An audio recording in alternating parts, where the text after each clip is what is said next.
ওয়াকারুজ্জামান বহু আকাঙ্ক্ষিত এই শক্ত গুরুত্বপূর্ণ কাজটা করতে প্রধান উপদেষ্টাকে বাধা দিছে। এখনো সে গুম খুন নির্যাতনকারী ডাকাত প্রকৃতির দুর্বৃত্ত সেনা কর্মকর্তাদের পক্ষ নিয়ে প্রফেসর ইউনূসের সরকারের উপর নানা ধরনের বেআইনি এবং অন্যায্য অন্যায় চাপ সৃষ্টি করে যাচ্ছে এবং ভয়ভীতি দেখাচ্ছে। আয়নাঘরের বন্দি আজমি সাহেবকে ডেকে নিয়ে গেছিল ওয়াকার সাহেব, বলছিল স্যার এটা নিয়ে কথা বললেন না। আর প্রধান উপদেষ্টার আয়নাঘর পরিদর্শন কেন এটা গুরুত্বপূর্ণ আসেন বুঝে দেখি। আমরা আয়নাঘরের কথা প্রথম জানতে পারি নেত্র নিউজের একটা প্রতিবেদনে 22 আগস্ট 2022 সালে। সারা দুনিয়া চমকায় ওঠে, কিছু ছবি বাইরে আসে আয়নাঘরে, কিভাবে বন্দীদের রাখা হয়, কারা কারা আছে আমরা জানতে পারি। ওই প্রতিবেদনে আমরা জানতে পারি ব্যারিস্টার আরমান আর ব্রিগেডিয়ার আজমি ওই আয়নাঘরে আছেন। ওই মৃত্যুপুরী থেকে বেঁচে ফিরে আসেন একজন ভাগ্যবান সেনা অফিসার কর্নেল হাসিনুর রহমান। উনি আমাদের জানান এই ব্রিগেডিয়ার আজমি এবং আরমান বেঁচে আছে, ওইখানেই আছে। এইখানে শুধু আটকায় রাখা হইতো না, নির্যাতন চালানো হইতো। আপনি জেলে যান অপরাধ কইরা, কিন্তু জানেন আপনি কবে ছাড়া পাবেন, আপনার পরিবার জানে আপনি কোথায় আছেন, আপনার আইনজীবী আপনার পক্ষে সওয়াল জবাব করতে পারে আদালতে, আপনার পরিবার আপনার সাথে দেখা করতে পারে, আপনি জেলে বই পড়তে পারেন, নামাজ পড়তে পারেন, খেলাধুলা করতে পারেন, গল্প করতে পারেন, অসুস্থ হইলে চিকিৎসা নিতে পারেন, ওইখানে হাসপাতাল আছে, ভালো মন্দ খাইতে পারেন। এখানে কিছুই নাই, কোনো বিচার নাই, শুধু পশুর মতো আটকায় রাখা। আর এটা কোথায়? ক্যান্টনমেন্টের ভেতরে। নেত্র নিউজের প্রত্যেকটা বর্ণ সত্যি ছিল। এটা ছিল হাসিনার গোপন বন্দিশালা, যাদের কোনোভাবেই আইনত কারাগারে রাখা যায় না, দণ্ড দেওয়া যায় না, তাদের এই আয়না ঘরে রাখা হইতো। আমরা জানতাম একটা আয়নাঘর আছে, কিন্তু অবিশ্বাস্য হইলেও আমরা জানছি একটা না 700 থেকে 800 এরকম গোপন বন্দিশালা ছিল। বাংলাদেশে যত আয়নাঘর আছে প্রত্যেকটা খুঁজে বের করা হবে। সোফার আমাদের কাছে গুম কমিশনের ইনভেস্টিগেশন অনুযায়ী এবং সিকিউরিটি ফোর্সে যা ইনভেস্টিগেশন করেছে আমরা জেনেছি এটার সংখ্যা কয়েকশো, মেবি 700 থেকে 800, এবং এইটা আরও বের হচ্ছে। এই আয়নাঘর পরিদর্শনের অনুমতি পায় গুম কমিশন সেপ্টেম্বর মাসে। 3রা অক্টোবর আমরা জানতে পারি অনেক আলামত মুছে ফেলা হয়েছে, ভেঙে ফেলা হয়েছে দেওয়াল, রং করা হয়েছে নতুন কইরা। দেওয়ালে বন্দিরা অনেক কিছু লিখে রাখছিল, আমরা কিছু কিছু দেখতে পাচ্ছি এখনো আছে। তাদের কষ্টের কথা, তাদের যন্ত্রণার কথা লিখে রাখছিল, সেটা মুছে দেওয়া হয়েছে। জানুয়ারি মাসের 19 তারিখ সিদ্ধান্ত হয় প্রধান উপদেষ্টা যাবেন পরিদর্শন আয়নাঘরে। তারিখ ঠিক হয়েছিল 3রা ফেব্রুয়ারিতে পরিদর্শন হবে, কিন্তু সেইটা স্থগিত হয়। 5ই ফেব্রুয়ারিতে নেত্র নিউজই জানায় আর্মির চাপে এই পরিদর্শন হচ্ছে না। সংবাদে ছাপা ওয়াকারুজ্জামান বহু আকাঙ্ক্ষিত এই শক্ত গুরুত্বপূর্ণ কাজটা করতে প্রধান উপদেষ্টাকে বাধা দিছে। এখনো সে গুম খুন নির্যাতনকারী ডাকাত প্রকৃতির দুর্বৃত্ত সেনা কর্মকর্তাদের পক্ষ নিয়ে প্রফেসর ইউনূসের সরকারের উপর নানা ধরনের বেআইনি এবং অন্যায্য অন্যায় চাপ সৃষ্টি করে যাচ্ছে এবং ভয়ভীতি দেখাচ্ছে। আয়নাঘরের বন্দি আজমি সাহেবকে ডেকে নিয়ে গেছিল ওয়াকার সাহেব, বলছিল স্যার এটা নিয়ে কথা বললেন না, আর্মির বদনাম হবে। আপনার কি দরকার স্যার, আপনি বলেন। তারপরে একটা কাজ করা হয়েছিল, জাতিসংঘের সাপোর্ট আনা হয়েছিল, আর্মি চিফ যেন এই চাপ অনুভব করে সেনাপ্রধানের সাথেও দেখা করছিল, কাম হয় নাই। টিএফআই যে আয়নাঘর ছিল ওইখানে প্রসিকিউশন টিম ভিজিট করতে গেছিল কিছুদিন আগে। যেদিন যায় সেদিন সেখানে একটা বালতিতে 5টা তাজা শক্তিশালী টাইম বোমা রাখা ছিল। প্রসিকিউশন টিমের একজনের চোখে ভাগ্যক্রমে বাড়ায় থাকা একটা তার চোখে পড়ে, তাই কোনো দুর্ঘটনা ঘটার আগেই সেই বোমাগুলোকে নিষ্ক্রিয় করা হয়। এতই শক্তিশালী ছিল সেই বোমা যে পুরো বিল্ডিং উড়ে যাইত। আল্লাহর কি কাম, হাসিনার বক্তিমা মারার ইচ্ছা হইল, পাবলিকে গেল খেইপা। 5ই ফেব্রুয়ারিতে 32 নম্বরে চালানো হইল বুলডোজার, চুরমার করে দেওয়া হইল 32 নম্বর আওয়ামী লীগের তীর্থভূমি। আমি বলছিলাম এখন প্রধান উপদেষ্টাকে আয়নাঘর পরিদর্শন করতে হবে। 6 তারিখে সিদ্ধান্ত হইল তিনি যাবেন, সেটা বাস্তবায়ন হইল। তাহলে বুঝতে পারছেন 5ই ফেব্রুয়ারিতে 32 নম্বরে বুলডোজার চালানো কত বড় রাজনৈতিক বিজয় ছিল। ওয়াকারুজ্জামান পিছায় গেছিল, সে বাধ্য হয়েছে জনতার চাপে পিছু হটতে। এইখানে সামি আলাপ তুলছে আল জাজিরার এক একটা ইউনিট আলাদা আলাদা, তাই আল জাজিরার তানভীর আছে, কিন্তু সামির ইউনিটকেও ডাকা হয় নাই। এটা একটা অপরাধ হয়েছে, অন্যায় হয়ে গেছে, মহা অপরাধ হয়েছে। আর কি মায়ের ডাকে তুলিকে ডাকা হয় নাই, এটাও অন্যায় হয়েছে। এর জন্য নাকি দায়ী আদিলুর রহমান শুভ্র আর রেজওয়ানা হাসান। তুলি হইতেছে দুধ ভাত, আল জাজিরার 2জনকে কেন ডাকা হয়নি, এটাই আসলে আসল ইস্যু। আচ্ছা এবার আপনারা বলেন আয়নাঘর নিয়ে আওয়ামী লীগেররা কি বলতেছে? বলতেছে কেন 6 মাস লাগলো ভিজিট করতে, বলতেছে না এটা এই সময় বানানো হয়েছে, বলতেছে না রং কেন নতুন, এটা বলতেছে না এটা নাটক, বলতেছে না। এখন বলেন এটা কোথায়? ক্যান্টনমেন্টে তো। কারা বাধা দিছে ভিজিটে? সেনাপ্রধান তো। তাই না? নেত্র নিউজে বলছে তো। আর জেনারেল আর বাধা দিছে, আলামত নষ্ট করছে ডিজিএফআই কারা থাকে? সেনা অফিসাররা থাকে, তার আন্ডারেই তো ছিল। তাহলে আজকের আলাপ কি হওয়া উচিত? আজকের আলাপ হওয়া উচিত ছিল সেনা প্রধানের অপসারণ, ঠিক কিনা বলেন? অন্তত সেনা প্রধানকে জবাবদিহি করতে বাধ্য করা। কিন্তু সামি আলাপ নিয়ে গেল কোথায়? আদিলুর রহমান আর রেজওয়ানা হাসানের পদত্যাগ। কোন জিনিসটা পলিটিক্যালি গুরুত্বপূর্ণ? ওয়াকারের সমালোচনা নাকি এই দুই উপদেষ্টার সমালোচনা? এমনকি পদত্যাগ দাবি করা। দুই উপদেষ্টা যদি আল জাজিরার আরেকটা ইউনিটকে না ডাইকা থাকে তাহলে তো খুব ঠিক কাজ করছে। আপনারাই বলেন, আর একজনকে নেওয়ার যদি স্পেস থাকতো, আর একটা সাংবাদিককে, আর একটা সংবাদ মাধ্যমকে, তাহলে আল জাজিরার আরেকটা ইউনিটকে না ডাইকা এএফপিকে ডাকা উচিত ছিল না?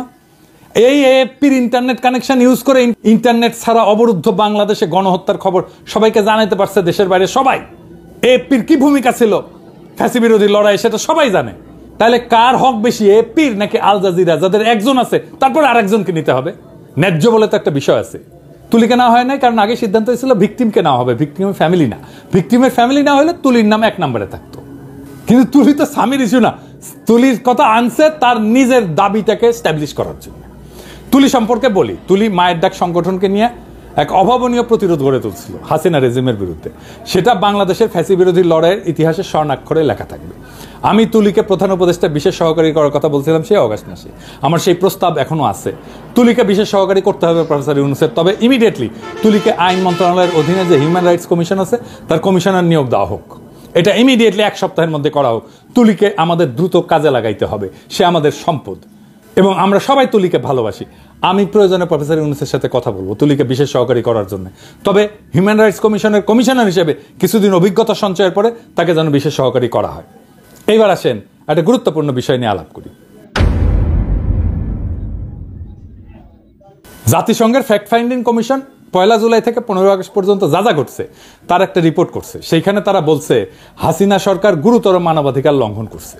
এটা হাসিনার নির্দেশেই হয়েছে। এমনকি হাসিনা আন্দোলনের সংগঠক এবং সমন্বয়কদের হত্যা করে তাদের লাশ গুম করে ফেলার নির্দেশ দিচ্ছিল বলে জানাইছে জাতিসংঘ।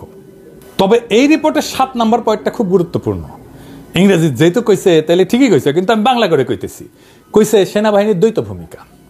সেনাবাহিনী দ্বৈত ভূমিকা পালন করেছে। প্রথমে রাষ্ট্রীয় দমন পীড়নের অন্যতম প্রধান শক্তি হিসেবে, তারপরে শেখ হাসিনার শাসনের অবসান ঘটায় ক্ষমতার পরিবর্তন ঘটানোর ক্ষেত্রে গুরুত্বপূর্ণ ভূমিকা রাখে। 2024 সালের 20 জুলাই সেনাবাহিনী মোতায়েন করা হয়, যারা পুলিশ, র্যাব, বিজিবির সঙ্গে মিলে সহিংস দমন পীড়ন চালায়। সেনারা বিক্ষোভকারীদের উপর সরাসরি গুলি চালায়, আমরা ভিডিও দেখছি, যার ফলে বিচার বহির্ভূত হত্যাকাণ্ড ঘটে এবং গণগ্রেপ্তার অভিযানে চালানোর জন্য একটা আড়াল সৃষ্টি করে পুলিশ বাহিনীকে। প্রাক্তন সিনিয়র কর্মকর্তাদের সাক্ষ্য অনুযায়ী সেনাবাহিনী হত্যাকাণ্ড সম্পর্কে অবগত ছিল এবং এটা প্রতিরোধের কোনো পদক্ষেপ নেয়নি। ফরেনসিক পরীক্ষায় দেখা গেছে বিক্ষোভের সময় নিহতদের 66% সেনাবাহিনী গ্রেডের রাইফেলের গুলিতে মারা গেছে, যা শুধুমাত্র সেনাবাহিনী, র্যাব এবং বিজেপির জন্য বরাদ্দ ছিল। নিরস্ত বিক্ষোভকারীদের উপর আর্মার পিয়ার্সিং গুলি, মানে বর্ম পড়া থাকলেও যেটা ফুটা করে ঢুকে যাবে, এরকম গুলি ব্যবহারের প্রমাণ পাওয়া গেছে, যা পুলিশের বা সাধারণ নাগরিকদের কাছে থাকার কথা না। ফরেনসিক এবং ব্যালিস্টিক বিশ্লেষণে নিশ্চিত করছে যে নিহতদের শরীরে পাওয়া গুলির উৎস সেনাবাহিনীর অস্ত্রাগার। আগস্টের শুরুতে সেনাবাহিনীর অভ্যন্তরে অসন্তোষ বাড়তে থাকে, বিশেষ করে জুনিয়র অফিসারদের মধ্যে, যারা বেসামরিক নাগরিকদের উপর গুলি চালাতে অস্বীকৃতি জানায়। 5ই আগস্ট যখন লক্ষ লক্ষ বিক্ষোভকারী ঢাকার অভিমুখে যাত্রা করে, তখন সেনাবাহিনী এবং বিজিবি বাধা না দিয়ে সরে দাঁড়ায়। এর ফলে শেখ হাসিনাকে সশস্ত্র বাহিনীর একটা হেলিকপ্টারে করে ঢাকা থেকে সরায় নেওয়া হয়, যা কার্যত তার শাসনের অবসান ঘটায়। আয়নাঘর আর হাসিনার করা খুনের 66% মিলিটারি গ্রেডের অস্ত্র দিয়ে হওয়ার 2 ঘটনায় সেনা প্রধান পড়ছে চাপে। এখন সেনা প্রধানকে বাঁচাইতে আসছে, স্বামী আসছে বাঁচাইতে। সেনা প্রধান আর ডিজিএফআইয়ের এখন একটা আড়াল দরকার ছিল, যার পিছনে সে লুকাইতে পারে। স্বামী একটা তুচ্ছ বিষয় নিয়ে সেনা প্রধানের দায়কে আড়াল করে দিল। যেই সময় সবচেয়ে বেশি সমালোচনা হওয়া উচিত ছিল আয়নাঘর আর মিলিটারি গ্রেডের অস্ত্র দিয়ে গুলি করে বিক্ষোভকারীদের হত্যা করার সেনা প্রধানের ভূমিকা নিয়ে, সেই সময় দাবি করা হচ্ছে আদিলুর রহমান শুভ্র আর রেজওয়ানা হাসানের পদত্যাগের। কারণ আল জাজিরার শুধু একটা ইউনিটকে ডাকা হয়েছে, 2টা ইউনিটকে কেন ডাকা হয় নাই? এই প্রসঙ্গে আমার একটা মজার একটা কৌতুক মনে পড়লো, স্বামী কিছু মনে করেন না। এক ছোট বাচ্চা শার্ট কিনবি, তো বাপে কইছে বাবা বাবা শার্ট কিনবো। তো বাপ কইছে যে বাবা আমি তো যাইতে পারবো না, তোমাকে টাকা দিলে তুমি কিনতে পারবা। হ্যাঁ কিনতে পারবো। 100 টাকা দিছে, বলছে দোকানদাররা কিন্তু খুব খারাপ বুঝছাও, তুমি যে দাম চাইবে না তার অর্ধেক বলবা। তো বলছে আচ্ছা ঠিক আছে বলবো। দোকানে গেছে, শার্ট পছন্দ হয়েছে, দাম চাইছে, কত দাম? বলছে 100 টাকা দাম। তো বলছে 50 টাকায় দেবেন? তো বলছে আচ্ছা ঠিক আছে তুমি 50 টাকাই দাও। বলছে 25 টাকায় দেবেন? বলছে আচ্ছা ঠিক আছে বাবা তুমি 25 টাকাই দাও। 12.5 টাকায় দেবেন? তখন বলছে বাবা তোমার পয়সা পয়সা দিতে হবে না, তুমি এমনি এমনি নিয়ে যাও। তাহলে আমাকে 2টা শার্ট দিতে হবে, মানে এমনি এমনি দিলেও 2টা শার্ট দিতে হবে। এই হইতেছে স্বামীর আবদার। আল জাজিরার 2 জনকে নিতে হবে, একজনকে ডাকলে হবে না। আপনার অ্যাক্টিভিজমের একটা গুরুত্ব আছে, আপনি একটা কিছু বললে দেশের মানুষ গুরুত্ব দেয়, তাই এই শক্তিকে আপনার দায়িত্বের সাথে ব্যবহার করতে হবে। আপনি দুম কইরা ইজাজের নিয়োগের বিরুদ্ধে লিখে দিলেন। আমি কিন্তু এই পজিশনের জন্য, এই ডিসিসির প্রশাসক পজিশনের জন্য আপনার কাছে একটা রিকমেন্ডেশন চাইছিলাম, আপনি দিছিলেন না একজন, কি মনে আছে নিশ্চয়ই, কিন্তু আপনি যার নাম রিকমেন্ড করছিলেন ওনার নাম আপনি রিকমেন্ড করতে পারেন না। এটারে বলে কনফ্লিক্ট অফ ইন্টারেস্ট। এজাজ ভালো ছেলে, দক্ষ আর উদ্যমী ছেলে, ফ্যাসিবাদের বিরুদ্ধে লড়াই করা ছেলে, একজন সলিড ছেলে, ওরে আপনি যে ডিসক্রেডিট করলেন, ও কাজ করার উৎসাহ পাবে? ওর মনটাই তো ভেঙে দিলেন প্রথমে শুরুতে। বিশ্বাস করেন এজাজের জায়গায় যদি আমি হইতাম না, আমি জয়েনই করতাম না। শুভ্রভাইয়ের জায়গায় যদি আমি হইতাম, আমি স্ট্যাটাস দেওয়ার 5 মিনিটের মধ্যে পদত্যাগ করে দিতাম। দুর্বল করলাম না তোর উপদেষ্টাগিরি। সত্যি করে বলেন তো এজাজকে কি আপনি চিনেন, যে সে কি কি করে? প্রফেসর ইউনূসের সরকারের অনেক দুর্বলতা আছে, ব্যর্থতা আছে, কিন্তু এটা তো আপনার শত্রু সরকার না। আমাদের সরকারের সমালোচনা করতে হবে, আমি মানা করতেছি না, কিন্তু সমালোচনার লক্ষ্য হবে সরকারকে যেন গতিশীল করা যায়, সরকারকে যেন বিপ্লবী চরিত্র ধারণ করতে সাহায্য করা যায়। 5ই ফেব্রুয়ারির পরে যে নতুন সুযোগ তৈরি হয়েছে, সেই সুযোগকে আমাদের কাজে লাগাইতে হবে, যেন আমরা ফ্যাসিবাদের অবশেষকে আরো বেশি দূর করতে পারি। প্রফেসর ইউনূসের সরকারের অদক্ষতা আছে, কিন্তু আন্তরিকতায় কোনো ঘাটতি নাই। আমি সবাইকে আহ্বান জানাবো, সরকারকে শক্তি যোগান, সরকারকে দুর্বল কইরা তার মনোবল ভেঙে দেওয়ার চেষ্টা করবেন না। অনেক সমস্যা আছে আমাদের সামনে। পরিশেষে ভলকার তুর্কের কথায় আসি। উনি বলছেন কোন রাজনৈতিক দলকে নিষিদ্ধ করা উচিত না। ইংরেজি যেহেতু কইছেন, ঠিকই কইছেন তাইলে। তবে আওয়ামী লীগ তো রাজনৈতিক দল না, ওইটা একটা মাফিয়া সংগঠন। ওরে আমরা নিষিদ্ধ করব না, আর না অবশ্যই না, আমরা নিষিদ্ধ করার লোকই না, আমরা অত খারাপ লোক না। ওরে আমরা নিশ্চিহ্ন করে দেব ইনশাল্লাহ। ইনকিলাব জিন্দাবাদ।